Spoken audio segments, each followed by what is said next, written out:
പ്രതിപക്ഷ നേതാവ് V D Satheesan സമർപ്പിച്ച നാമനിർദ്ദേശ പത്രിക പക്ഷേ അംഗീകരിച്ചിരിക്കുകയാണ്. പത്രികയിൽ യഥാർത്ഥ വരുമാനം കാണിച്ചില്ലെന്നും വിവരങ്ങൾ മറച്ചുവെച്ചുവെന്നും ആരോപിച്ച LDFും NDAയും നൽകിയ പരാതികൾ വരണാധികാരി തള്ളുകയായിരുന്നു. സതീശൻ നൽകിയ വിശദീകരണം തെറ്റുകരമാണെന്ന് വിലയിരുത്തിയാണ് പത്രിക സ്വീകരിച്ചത്. കൃത്യമായ തെളിവുകൾ നൽകിയിട്ടും പത്രിക സ്വീകരിച്ചതിനെതിരെ നിയമ നടപടിയുമായി മുന്നോട്ടു പോകുമെന്ന് പരാതിക്കാർ അറിയിച്ചു. വിവരങ്ങളുമായി ശ്രീജിത്ത് നായർ ചേരുകയാണ്. ശ്രീജിത്ത്, ഈ തെരഞ്ഞെടുപ്പിൽ സ്ഥാനാർത്ഥി നിർണയം തൊട്ട് പത്രിക പരിശോധിക്കുന്ന ഇടം വരെ എത്തി നിൽക്കുകയാണ്. ആരോപണങ്ങളും പ്രത്യാരോപണങ്ങളും ഒക്കെ നമ്മളിപ്പോൾ കാണുന്നത് വി ഡി സതീശനെതിരെ ഉയർന്ന ആരോപണമാണ്. പക്ഷേ ഇപ്പോൾ അംഗീകരിച്ചിരിക്കുന്നു എന്ന വാർത്ത വരുന്നു. എന്താണ് അദ്ദേഹം ഭരണാധികാരിക്ക് മുന്നിൽ നൽകിയ ഉറപ്പ്?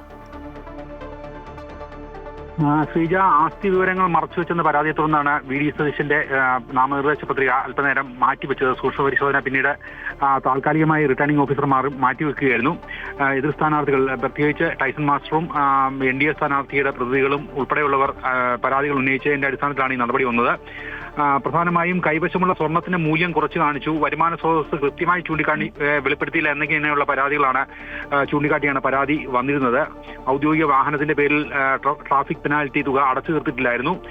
അഭിഭാഷകനാണെന്ന് പറയുന്നുണ്ടെങ്കിലും അതുമായി ബന്ധപ്പെട്ട വരുമാനം കാണിച്ചില്ല. ഇതിനേക്കാൾ ഏറ്റവും പ്രധാനമായിട്ട് ഉന്നയിച്ച ഒരു ആരോപണം പ്രതിപക്ഷ നേതാവെന്ന രീതിയിലുള്ള ആനുകൂല്യങ്ങളുടെ കൃത്യമായ തുകയും അതുമായി ബന്ധപ്പെട്ട വിവരങ്ങളും കാണിച്ചില്ല എന്നുള്ളതാണ്.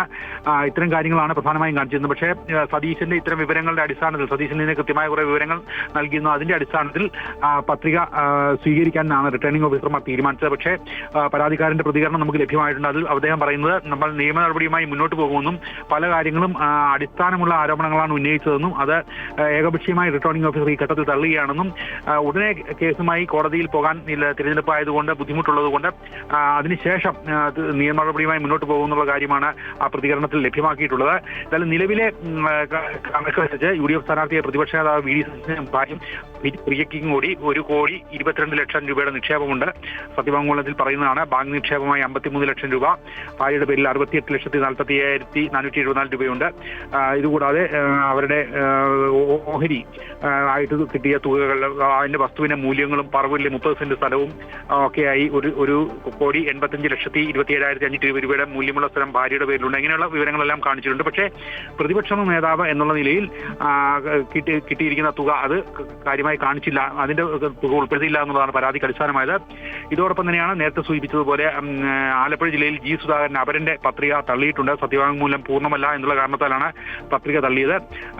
അതുപോലെ AC മൊയ്തീന്റെ പത്രിക തൃശ്ശൂരിൽ സ്വീകരിക്കാൻ തീരുമാനമായിട്ടുണ്ട്. എന്നാൽ കുട്ടനാട്ടിലൊരു ട്വിസ്റ്റ് ഇപ്പോഴും നിലനിൽക്കുന്നുണ്ട്. അവിടെ UDF സ്ഥാനാർത്ഥിയുടെ പത്രിക പരിശോധിക്കുന്ന നാളത്തേക്ക് മാറ്റിവെച്ചിരിക്കുകയാണ്.